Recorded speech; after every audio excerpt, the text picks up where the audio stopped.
Chapter 48 in a word is Ein Sof, the limitlessness of God, and how that ties into creation. So, this is the globe. It's the spinning world. I look at this and you look at it. What do you have? The image of the globe in our heads, encompassed in our minds. The globe is encompassed, the image in our minds, right? Well, the globe is encompassed in God's mind, as it were. The difference, of course, is by us it's merely the image, by God it's the actual physical existence, the earth itself, everything of the earth and the atmosphere is totally encompassed in the mind of God. Now, what does that mean? In what manner is it encompassed? So,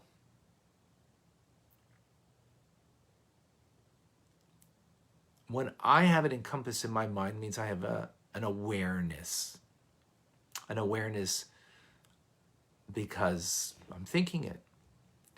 Because God is aware, therefore it brings the actual physical world into being. Just like when I'm aware of the globe in my mind, or maybe it'd be easier, we're all stuck, isolation, because of COVID-19. So, I'm sure we've had daydreams where we just kind of image, just to be able to go visit or go on vacation, go visit my loved ones that I can't visit. And you sit back and you have that image in your mind. That image that you have in your mind exists only because you think it. You're aware of it. The moment you cease to be aware of it, it ceases to exist. Same thing with God. God is aware, knowledge as we call it, and therefore he brings that thing into being. The difference is we only bring the image of it in our minds, right? I only have the image of the globe in my mind, but God has it actually. The entire world, the entire existence in his mind. Because of his awareness, it comes into being. Something from nothing. Only because of it. Just like in my mind, it's only the image of that, getting together with my children and grandchildren. Oh, beautiful. That image in my mind, because of my awareness, it exists. Likewise by God. Now, there's one big distinction. Well, one distinction we already made. And one is that I only have the image. God has the actual physical world, the thickness of earth. And again, because of it, it is created something from sense in our minds too. Because think, poof, it's there, poof, it's gone. I bring it up, the image in my mind, it exists, it's gone. Now, that's one distinction. Again, is just the image versus the actual physical thing. The second distinction is, I have it in my mind as follows. Even though it's in my mind, but there is the knowledge, which is the tool of my brain that has the knowledge, the capacity for knowledge, the awareness. There is me as the knower. I'm the person that's this is just the tool, but who's the knower? me, the person. And then there's the known. Oh, I know. Oh, look at that. There's Australia. Oh, look at that. There's Montreal. The known. By the human condition, they're three separate entities. Again, the brain is the tool of knowledge. I am the knower. That this tool allows me, the person, to know. Right? It's not my brain's not the knower. I'm the knower. And then there's the known. That, whatever it is, information. 2 + 2 = 4. The, Mother Earth is the image of it, or the beautiful scene that I have visiting my children and grandchildren. That's the known. 3 separate things. By God, it's all the same. There is no distinction. Why? Because in the end, the image I have in my mind is an image within me, but the thing itself is really separate from me. This globe, separate from me. And therefore, why is it separate? Because it's the known. Before I knew it, it was there outside of me.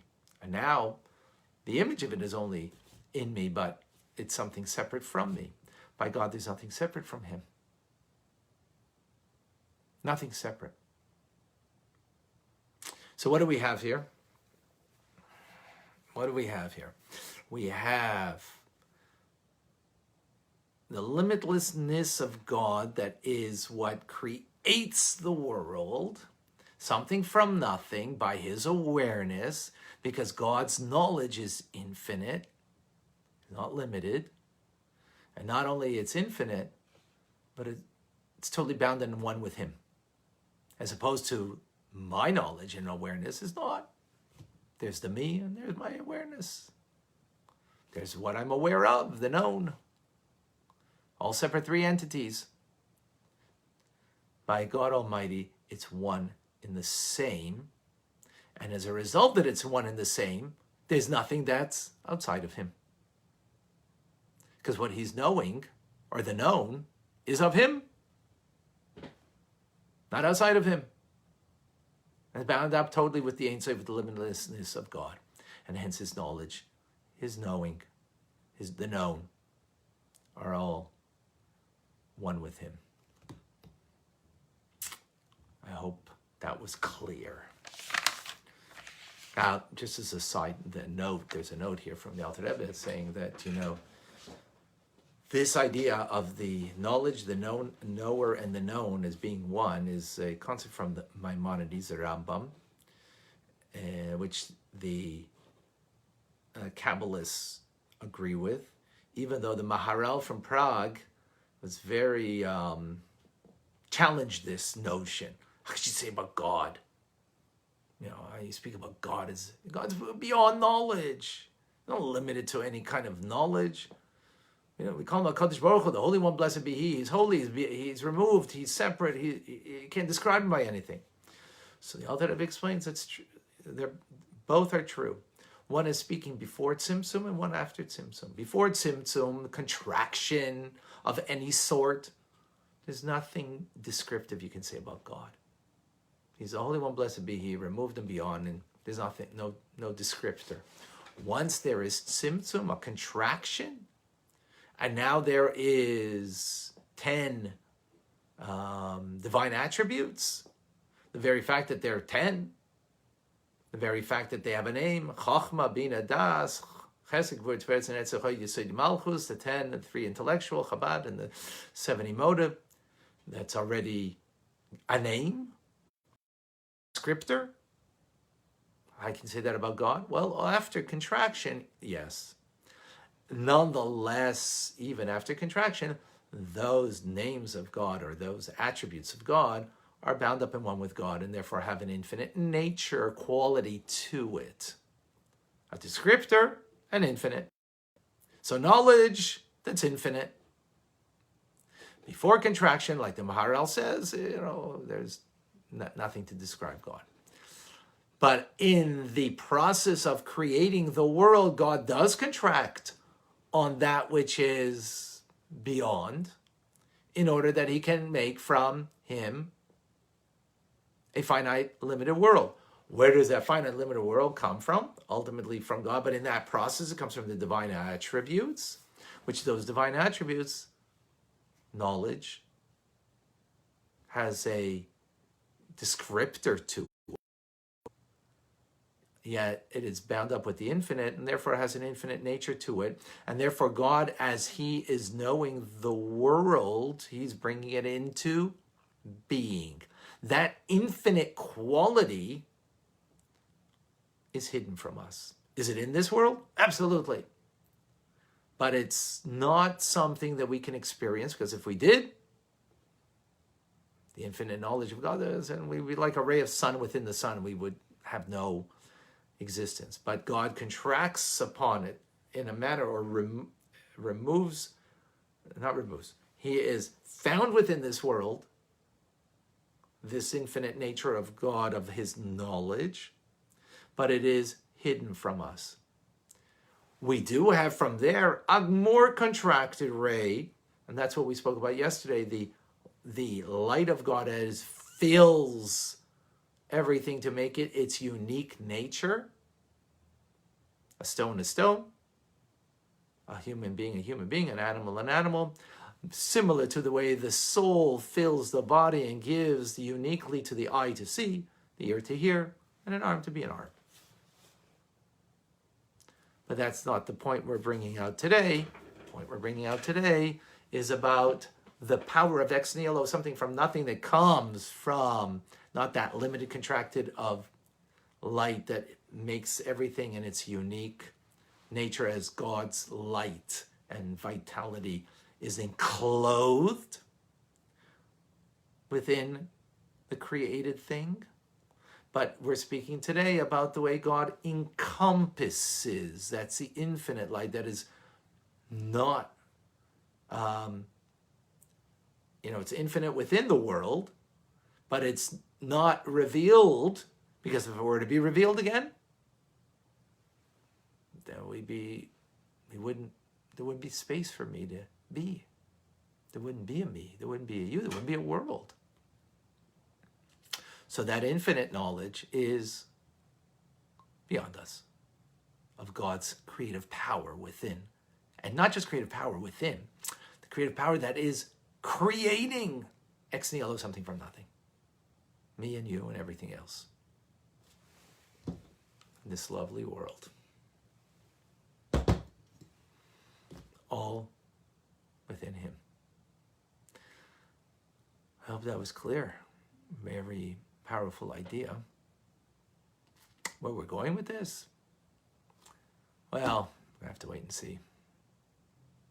What's the meaning of this on a personal level, besides, obviously, just that awareness alone of how we're not outside of God, we're part of, and how that infinite knowledge is here but not revealed. How do I have access to that? What does this mean? More to come.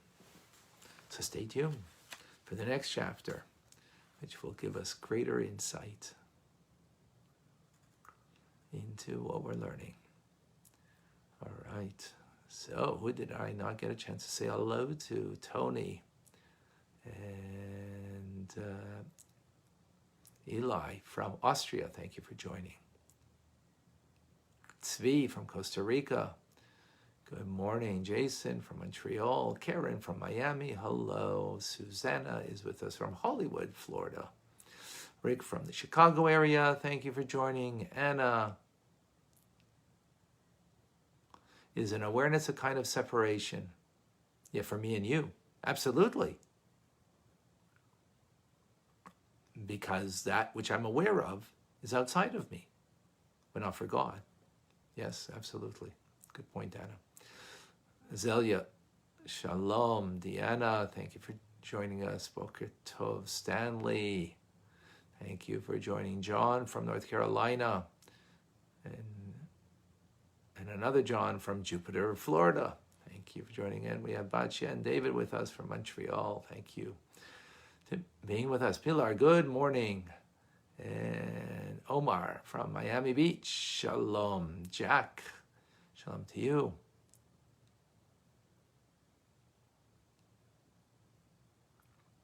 So Deanna is asking, what is the implication of this truth? Well, first of all, we're not separate from God.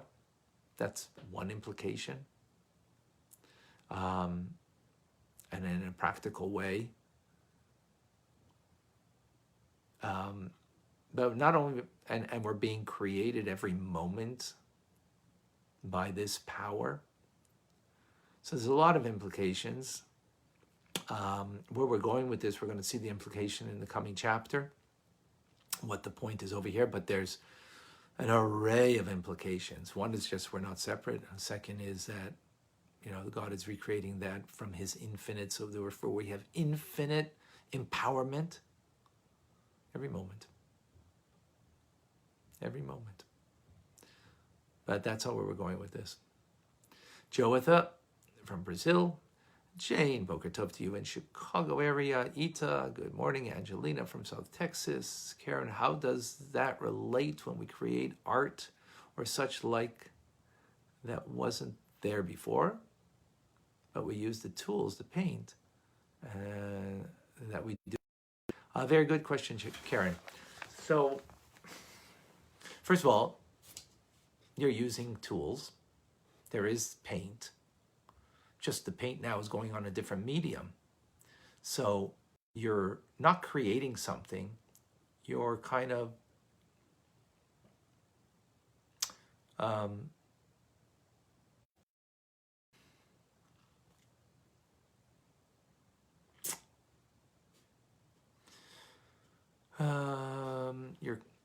you're creating an idea, and that idea which is in your head, and now you're putting it onto canvas. And you have all the tools that you're making. So it's separate from you. The idea was something that was separate from you that you entertain in your head, and now putting it onto canvas becomes separate from you and is independent of you. So afterwards, Karen, someone who knows your paintings will look at that and say, and it might not even be, you might not even be there. I said, that's Karen's painting. I recognize her paintings, right? But, so you can recognize the artist, independent of the artist now. It lives its own life, so much so that everybody can give it its own meaning to it. You can have your intended meaning, but someone else can have a meaning to it. But when God every moment, right, from nothingness to something, so he's doing it with his purpose and meaning every single moment. And we can't come and, say, well, this is the intended meaning. No, he gave meaning at this moment because he's giving life and existence at this moment. So it in that respect, there's a great difference. The painter can have its intended meaning, but it's independent of the person. So now everybody can have their take on it. And it doesn't really matter what the painter ultimately thought.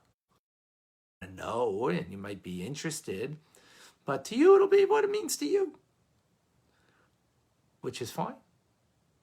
And that because it's separate from the painter, so it can now be anybody's meaning, and it's all valid. Whether the painter thought it, not thought it, is it might not be, is not significant. So in that respect, there is huge dissimilar ideas. But great question. Angelina from Manchester, New Hampshire. Thank you for joining. Franklin. Thank you, Denise, Igalit, Margot. Margot from the Philippines. Thank you. Letty from San Diego. Good morning. Margot from New York. Thank you for joining. Laura. Ian from Houston. Shalom. Arya, it's all from Hashem. Yes.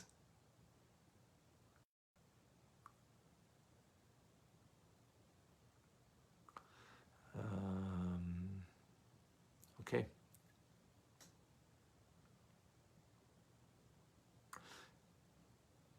All right. Thank you. Folks, tonight begins Lag BaOmer, the 33rd day of the Yomer, the day that the plague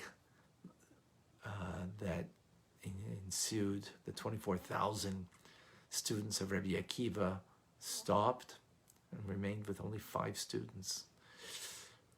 Oy, talk about plagues. That was a real devastating plague, even more devastating than today.